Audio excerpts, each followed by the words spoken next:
হরে কৃষ্ণ। গতকাল আমি এই বিগ সাইজ করতালটি মায়াপুর মাঠ অনলাইন থেকে পারচেস করি এবং খুব সুন্দর মধুর শব্দ এই করতালের। আমি একটু চেষ্টা করবো আপনাদের একটুখানি বাজিয়ে একটু কীর্তন শোনানো, আপনারাও যাতে এই আওয়াজটি শুনে আমার মতোই আনন্দ উপভোগ করতে পারেন। একটু শুনুন।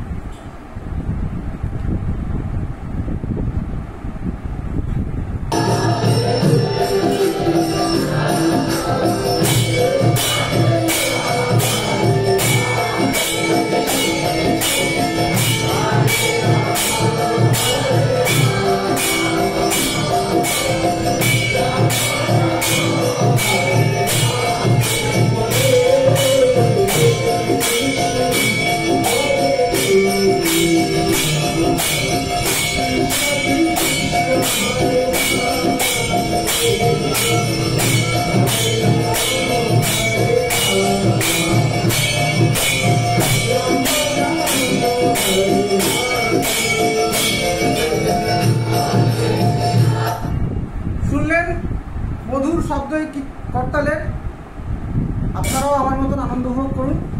হরে কৃষ্ণ।